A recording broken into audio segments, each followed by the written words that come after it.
of course, And many following will that, follow. that's it.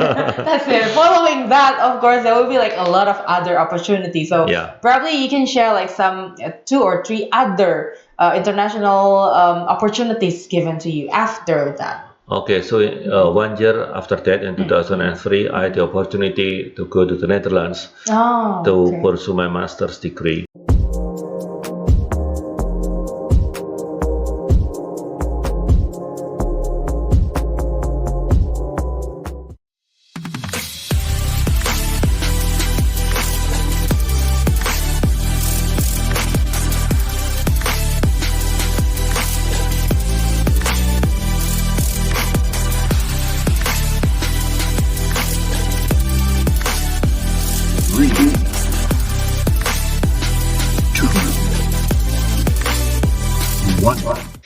Hai Edu People, back again with me Jessica di episode terbaru Edu Talk by FKIP UKWMS. Dan kali ini kita kedatangan seorang tamu yang kita bisa bilang tokoh dari program studi pendidikan bahasa Inggris ya di FKIP UKWMS ya. Oke, kenalan dulu nih sama tamu kita ya, Pak Hady. Okay. Boleh kenalan dulu Pak Of bersama course. dengan Edu People. Yeah. So you know my name. My name is Hady Sunarlim. Ya. So like Jessica, Yeah, I am yeah. a full timer here. A full timer, ya, a frontliner as well, probably ya. Oke, nah, Pak Hady, kita mau hari ini kenalan lebih lagi nih dari Pak Hady dan juga track recordnya, karena kalau dari mahasiswa tuh sering kali bilangnya, oh kalau Pak Hady tuh pasti udah keliling dunia, katanya gitu. Wah, enggak Pak. juga lah. Jadi kita mau belajar dulu nih dari Pak Hady. Mungkin kita pengen tahu ceritanya, historinya gitu ya. Dari awal Pak Hady S1-nya di mana, terus kemudian lanjut S2 sampai sekarang ke S3 nih. Boleh Okay. Pak? So back in 1995, 1995 yes, ya Pak. I enrolled myself in the English department. Yeah. So and then I graduated in the year of 2000. 2000. Okay, and then I applied to be one of the staff here, and I got accepted in the month of October in the year of 2000. But then, you know, like I didn't finish my study in 5 years, but rather 4 years and a half. 4.5 Yeah. years. So why was it so? Because at that time it was impossible to finish just in 7 semesters like today, because the number of the loads, you know, like was very different. So like today we have like 144, unless I'm It's mistaken. credits ya Pak Yes, ya. but back then it was more than 150. Oh, more than Yes. 150 Yes. Pak. Wow. And I still remember, you know, at that time, you know, like we had to go to the campus, you know, from Monday to Saturday even. To Saturday. Yeah, we still have like 2 sessions, you know, every Saturday back then. Yeah, so it was impossible to finish just in 7 semesters like nowadays. Yes. And then in the year of 2002, I had the opportunity to have what so-called overseas non-degree training, something like that. But it wasn't called overseas non-degree training, you know. So it was a program by Honda Foundation. Foundation. Back in 2002. So that is like the beginning of your international career, probably, Pak. Exactly. So unlike most people here in Indonesia, so when they went abroad the first time, so probably they went to Singapore, so they went to Malaysia, quite so close like, to so Indonesia. nearby countries. But you know, like my first time going abroad was to Japan. Oh wow, quite far. Yes. Yeah. So it was back in 2002. So I was in Japan for more or less 2 months. Okay, and that was helped by the Honda Foundation. And what is the name of the program again? IATSS Forum. So we call it IATS Forum. IATS Forum. And what is that? So it's a leadership training program. Inviting young people. Yeah, I'm not young anymore, but I was very young back then. Back in 2002. 2002. Yeah. Okay, so until now we still have the program running, up and running. Okay. Yes, even you can register yourself for the program. Yeah. So I was encouraged at that time, thanks to Pak Lulu. Our dean, our beloved dean. Yeah. Okay, so actually he is one of the alumni of the same program. Oh, okay. And he encouraged me to apply for the program. And I was lucky. I was very fortunate that I got elected because like it wasn't easy. So you went through some kind of selections as well. Yes, first of all, like test evaluation, and then after that, interview in Jakarta. Yeah. And it was also my first time to go to Jakarta for the interview. Okay, so you went to Jakarta and directly went to Japan. No, of course not. I went back to Surabaya first.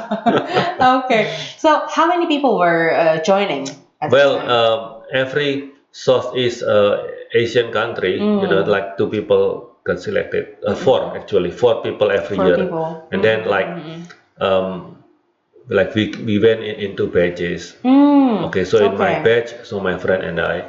Okay, so only 2 people. Only 2, yeah, and then 2 for the summer batch, and then 2 for the autumn batch. Okay, wait. So that was only 4 people selected from Indonesia. From Indonesia every year. So you were one of the 4 selected people from Indonesia to join the IELTS for it. Yes, and I thought I was also selected because I had the opportunity to demonstrate my Japanese language skill. So at that time, the representative from Honda himself came, and then he asked me if I knew a bit of Japanese, and I said yes. So and then he interviewed me, a couple of lines in Japan. In Japanese. In Japanese, sorry. Yeah. And then the national committee was Bapak Jimli Al-Siddiqui, so I think you know him. Yeah, so he's like one of the top guys in the court, in the highest court. Yeah. Okay, so it was my my story, and I really learned a lot. So what were the opportunities given at that time there in Japan? Well,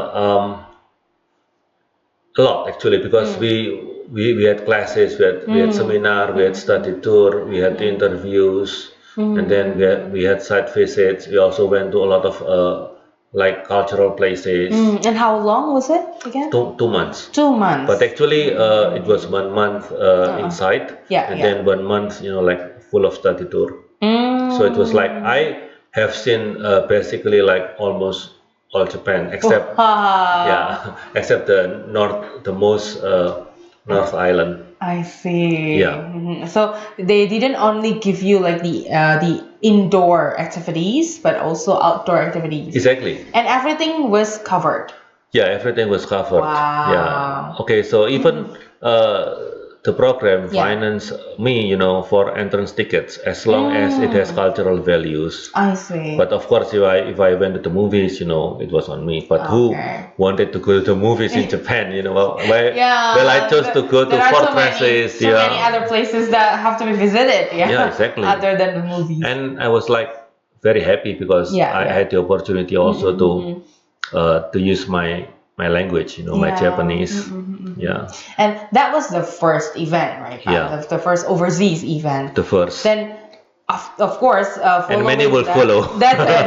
That's it. Following that, of course, there will be a lot of other opportunities. So probably you can share some 2 or 3 other international opportunities given to you after that. Okay, so 1 year after that, in 2003, I had the opportunity to go to the Netherlands to pursue my master's degree. Okay, so this is for the continuous study.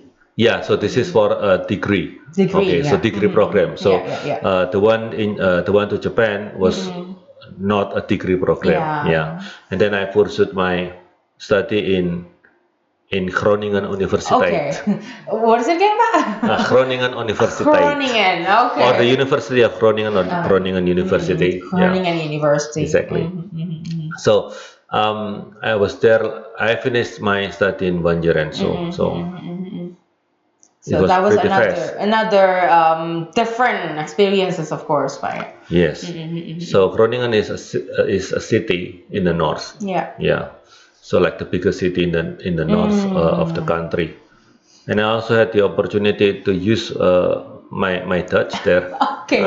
Now this is also interesting, Edu People. So how many languages have you learned, and probably majored now? So I think I know a bit of English. Okay. And then German also. I learned in Goethe Institute for 3 years and a half. And then Dutch, I took the course for almost 4 years. Wow. And then Chinese from the family. Dutch, German, Chinese, and then Hakka Chinese. Japanese. Japanese. Hakka Chinese. Yeah. So Japanese I took in the consulate back then. So at that time, the Japanese language was not popular. So the consulate was trying very hard to invite people to learn Japanese.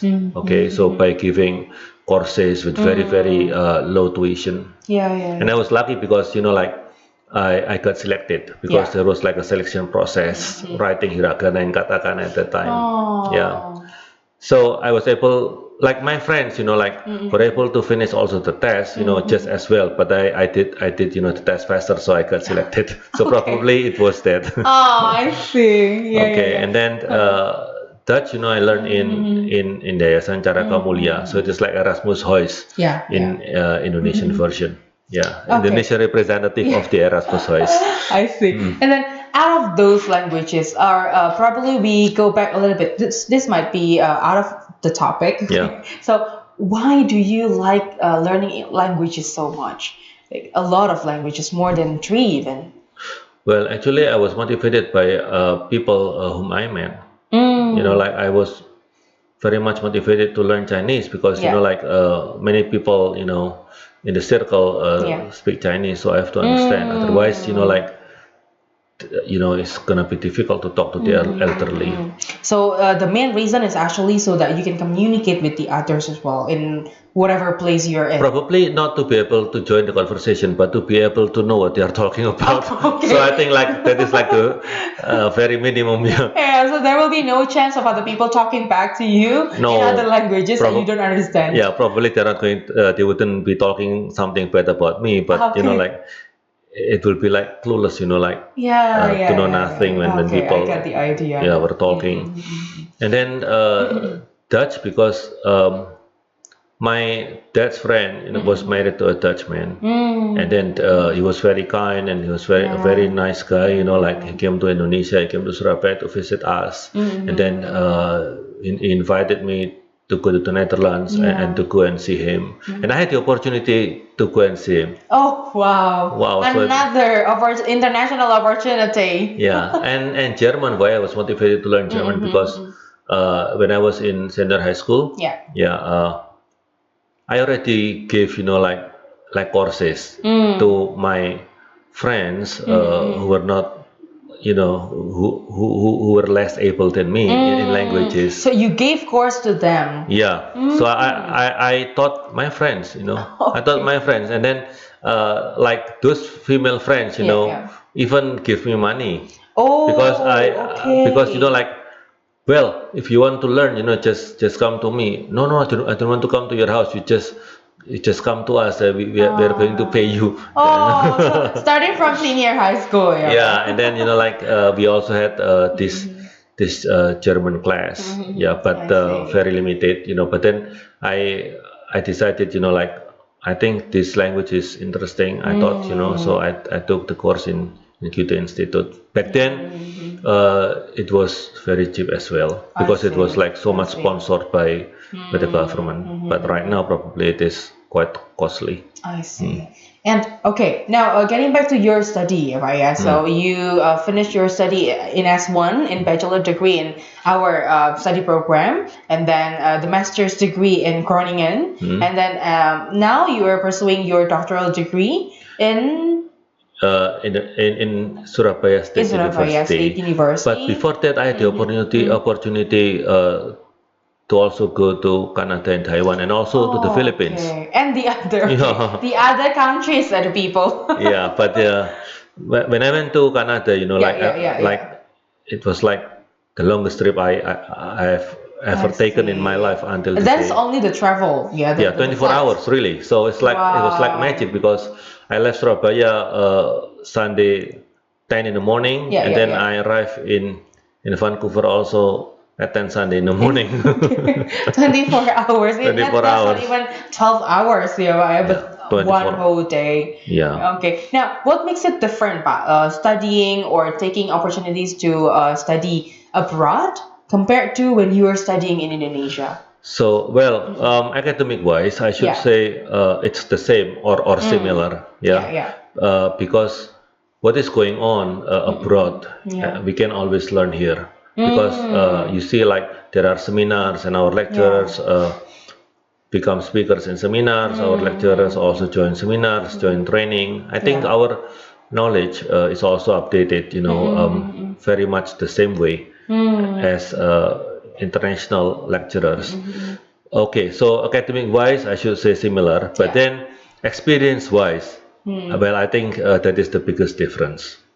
Okay, well, there are some of the students, our students, who come from different places to study here in Widya Mandala. Okay, and some are from nearby regencies or cities, and some of them may also come from different islands, not only different provinces. I think they learn also a lot, from their being in Java, especially.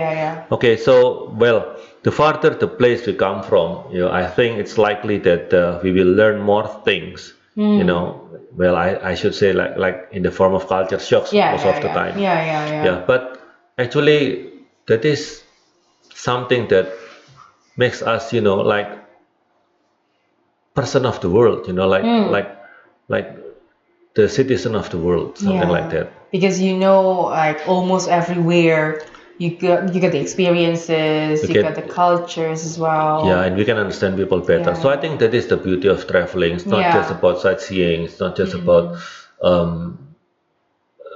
seeing new places, but it's about understanding life and understanding more people. I see. And it looks very easy for Pak Hady to go abroad, to move from here to there. Now, our students or probably Edu people find it a little bit hard to get the courage to go out from their comfort zone, to start their international so-called journey. So probably you can give like some advices for those who are not brave enough to go abroad. I think students right now have far greater opportunities, with the integrated system, with the communication technology and everything, that the information can be transmitted pretty fast and almost real time to anybody, and also with the funding from the government. I think going abroad, like right now is easier. It's easier because there are a lot of funding, available,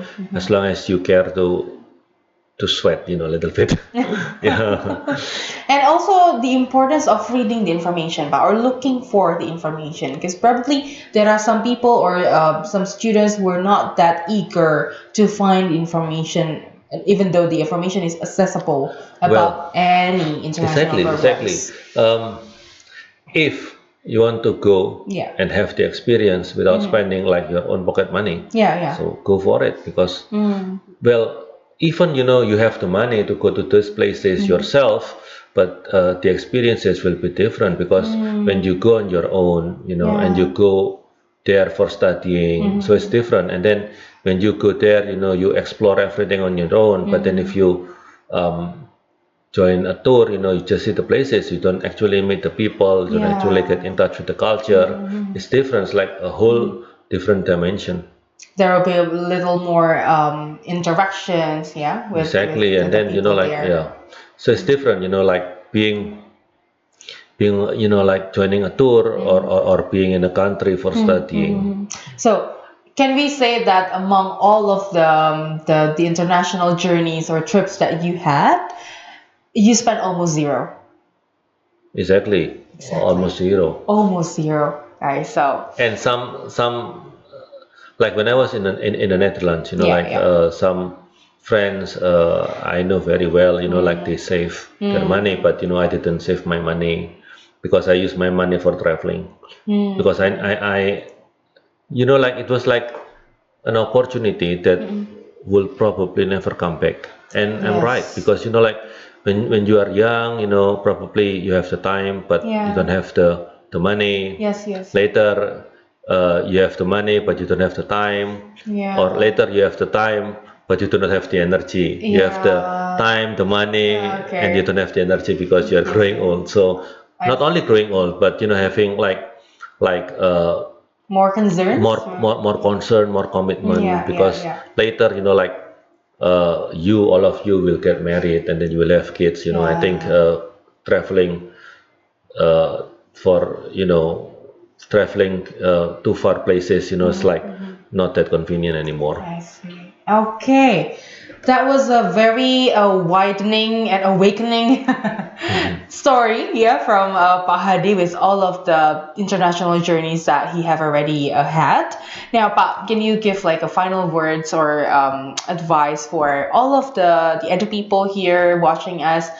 Any final word for them so that they can go out from their comfort zone and try to pursue any international journeys? Well, okay, so I think if you are too much occupied with giving courses, well, if you don't really need the money because you have to support the family and stuff like that, why don't you just stop that one?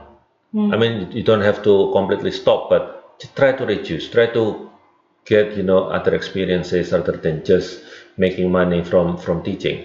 So I don't say it's bad, but if it is too much, you don't get other opportunities. Well, it will be different if you have to teach because you have to support the family. But if you don't, so try to get experiences like this. Yeah. Which are accessible nowadays much Yes, exactly. more easily. Yeah, compared rather to the than previous ones. teaching for money. Yeah. Yeah, well, those who really need the money for the family, I cannot say anything. Of course. But yeah. Yeah, that's choices. But if you have the opportunities and the chances, why not take it? Yeah, because you are still young. Yeah, and probably the chances won't come anymore. No, Yeah, Pak. I don't think so. Okay, thank you so much Pak Hady for this episode. Semoga teman-teman Edu People masih fokus ini ya mendengarkan karena bilingual nih dari tadi ya. Gak apa-apa. Okay, thank you so much Pak Hady for the stories, and we'll back with you guys in Edu Talk by FKIP UKWMS. Let's talk, share, and be educated. Bye. Bye.